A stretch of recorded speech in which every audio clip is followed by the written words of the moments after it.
Speaker has given clean chit MLAs. Speaker గారు ధృతరాష్ట్రుడిగా మారిపోయారు. Speaker గారికి మరి కోటి సాక్ష్యాలు కనబడుతున్నాయి. కోటి సాక్ష్యాలు ఎమ్మెల్యేలు పార్టీ మారారు. ఎమ్మెల్యేలు స్వయంగా పోయి రాహుల్ గాంధీ గారితో కండువా కప్పించుకున్నామని చెప్తున్నా. ఎమ్మెల్యేలు పోయి రాహుల్ గాంధీ గారికి పుష్పగుచ్చాలు ఇచ్చినా, లేదా వాళ్ళ సొంత కాంగ్రెస్ ట్విట్టర్ హ్యాండిల్లో, కాంగ్రెస్ సోషల్ మీడియా హ్యాండిల్లో ఫలానా వాళ్ళు కాంగ్రెస్ లో చేరారు అని చెప్పిన తర్వాత కూడా స్పీకర్ గారు ధృతరాష్ట్రుడి మాదిరిగా కళ్లకు గంతలు కట్టుకున్నట్టుగా గాంధారి గారి మాదిరిగా ఇవాళ నాకేం కనబట్టలేదు, నాకు తెలవట్లేదు అంటే ప్రజలు నవ్వుకుంటున్నారు స్పీకర్ గారిని చూసి, ఈ ప్రభుత్వాన్ని చూసి. కానీ బాధ ఏంటంటే రోజు తెల్లారులేస్తే రాజ్యాంగం పట్టుకుని పోజులు కొట్టే రాహుల్ గాంధీ ఇవాళ ఎక్కడ పడుకున్నామని నేను అడుగుతా ఉన్నాను. యాంటీ డిఫెక్షన్ లా తెచ్చిందే రాజీవ్ గాంధీ గారు. ఇలా రాజీవ్ గాంధీ గారు ఆత్మకు శోభిస్తుంది.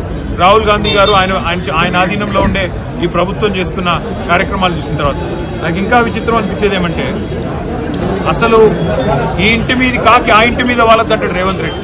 మరి ఇలా మా ఎమ్మెల్యేలు 10 మందిని తీసుకుపోయి నీకు సిగ్గు లేదా, నీకు కనీసమైన సోయి లేదా, కనీసం అబద్దాలు చెప్పడానికన్నా ఇంగితం ఉండాలి కదా అని చెప్పి రేవంత్ రెడ్డి గారిని అడుగుతా ఉన్నా. రాజ్యాంగ రక్షణ గురించి మరి రాహుల్ గాంధీ గారు ఇంకోసారి మాట్లాడితే ప్రజలు నవ్వుకుంటారని చెప్పి కూడా వారికి కూడా తెలియజేస్తారు.